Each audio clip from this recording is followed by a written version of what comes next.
Dieu fait paraître sa force dans les faibles. Baudouin IV le lépreux descendit de sa monture, se prosterna face contre terre, devant la croix, et pria avec des larmes. À cette vue, le cœur de tous les soldats fut ému. Ils jurèrent sur la croix de ne pas reculer et de regarder comme traître quiconque tournerait bride. Ils remontèrent à cheval et chargèrent.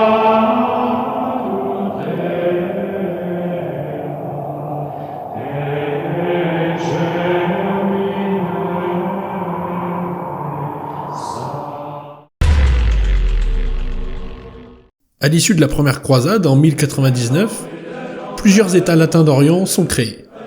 Le royaume de Jérusalem, le comté d'Édesse, la principauté d'Antioche et le comté de Tripoli. À la chute d'Édesse, une deuxième croisade est lancée en 1147 et, malgré l'échec de celle-ci, relance l'intérêt pour les grands chevaliers occidentaux d'aller en Terre Sainte. En 1177, Philippe d'Alsace, comte de Flandre, arrive en Terre Sainte avec une armée.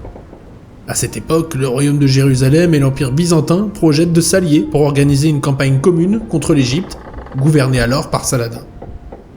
Une escadre byzantine apporte peu après à Saint-Jean d'Acre, mais Baudouin, gravement atteint de lèpre, ne peut pas prendre la tête de l'armée du royaume et propose à Philippe d'Alsace d'en prendre le commandement.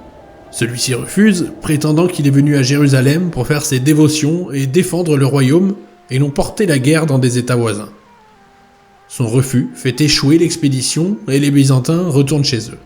Philippe d'Alsace quitte Jérusalem et se rend en octobre 1177 à Tripoli, où il aide le comte Raymond III à assiéger sans succès la forteresse de Hama. Il se rend ensuite à Antioche, et avec le prince Bohémond III d'Antioche, il assiège à la fin du mois de novembre la forteresse de Haran. Baudouin IV avait également envoyé des troupes au siège de Hama, dégarnissant le royaume car il ne restait plus à Jérusalem que 500 chevaliers, comprenant les garnisons des Templiers et des Hospitaliers. En apprenant le projet d'attaque franco-byzantin, Saladin avait quitté Damas pour l'Égypte afin d'organiser la défense et la résistance du pays. Plus tard, ses espions lui apprennent l'abandon de cette expédition, puis le siège de Hama, qui occupe la plus grande partie de l'armée franque. Entre le 18 et le 23 septembre, il pénètre dans le royaume de Jérusalem avec son armée, forte de 30 000 soldats, évite la forteresse de Gaza dont les Templiers avaient renforcé la garnison et marche sur Ascalon. Dès qu'il apprend la nouvelle, le roi part avec toutes les troupes qu'il a pu trouver au devant de Saladin et arrive à Ascalon peu avant ce dernier.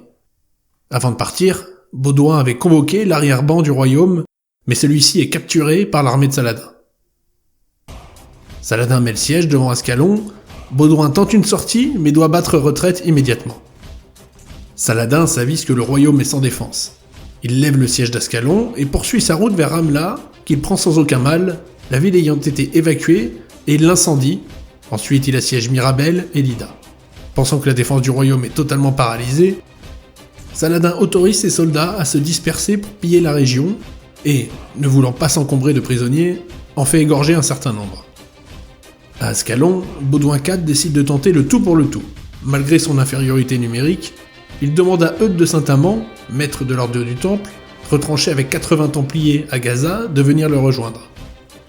Avec les quelques seigneurs qui sont avec lui, Renaud de Châtillon, le seigneur d'Outre-Jourdain, Baudouin d'Ibelin, seigneur de Ramla, son frère Balian d'Ibelin, seigneur de Mirabel, Renaud Granier, comte de Sidon, et Jocelyn III de Courtenay, l'oncle du roi.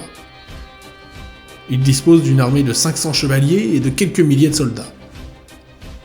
Il quitte Ascalon, suit une route en arc de cercle pour contourner l'armée de Saladin et le rejoint en un lieu nommé Mont-Gisardus, près de Ramla. Au premier rang se dressait la vraie croix, portée par l'évêque Aubert de Bethléem. Elle devait, une fois de plus, dominer la bataille, et plus tard les combattants chrétiens devaient avoir l'impression qu'au milieu de la mêlée, elle leur était apparue immense au point de toucher le ciel. Baudouin IV attaque l'armée ennemie par le nord, alors que Saladin le croit toujours au sud-ouest. Bénéficiant de l'effet de surprise, et voulant à tout prix venger le massacre des prisonniers, les croisés lancent alors une charge furieuse contre l'armée de Saladin, qui reste extrêmement confiante grâce à son écrasante supériorité numérique. L'armée chrétienne enfonce et pulvérise les lignes musulmanes. Taqi al-Din tente de contenir la charge ennemie, mais plusieurs émirs, dont son propre fils, sont tués, et le reste finit par prendre la fuite. C'est ensuite aux 1000 Mamelouks, de la garde personnelle de Saladin, de tenter de contenir la charge franque. Mais ils sont tous tués. Les prisonniers survivants en profitent pour se libérer et attaquer leurs gardiens. Saladin lui-même échappe de peu à la mort, il ordonne à tous de prendre la fuite et profite de la nuit qui tombe pour échapper aux chevaliers croisés.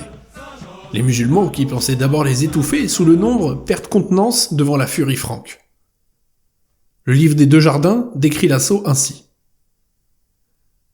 Soudain surgirent les escadrons des Francs, agiles comme des loups, aboyant comme des chiens. Ils chargèrent en masse, ardents comme la flamme. Les musulmans lâchèrent pied. Saladin, le sultan d'Égypte et de Damas, avec ses milliers de Turcs, de Kurdes, d'Arabes et de Soudanais, fuyait devant les 400 chevaliers de l'adolescent lépreux. Fuite éperdue donc, jetant bagages, casques et armes, ils galopèrent à travers le désert d'Amalek, droit vers le ruisseau d'Égypte et le delta. Pendant 2 jours, Baudouin IV ramassa sur toutes les pistes un butin prodigieux, puis il rentra à Jérusalem. De fait, jamais plus belle victoire chrétienne n'avait été remportée au Levant. Saladin ne réussit à rentrer qu'avec seulement le 10e de son armée, et arrive au Caire le 8 décembre 1177, à temps pour démentir la nouvelle de sa mort. Cette bataille a eu un énorme retentissement dans la chrétienté et contribué pour beaucoup au prestige de Baudouin le Lépreux, que l'on compare bientôt à Godefroy de Bouillon, Raymond IV de Toulouse, dit de Saint-Gilles, ou à Tancrède de Hauteville. Les croisés perdent environ 1000 hommes dans cette bataille, qui voit l'armée de Saladin se faire complètement dissoudre. Les croisés et Baudouin IV, alors âgé de 16 ans, sortent couverts de gloire de cet affrontement et les ordres religieux qui ont mené la charge chrétienne, les hospitaliers et les templiers, gagnent un immense respect dans l'armée musulmane. Je profite de cet épisode pour faire une pub aux amis de la chaîne, de la marque Homme de l'Ouest, que vous connaissez déjà pour la plupart je pense.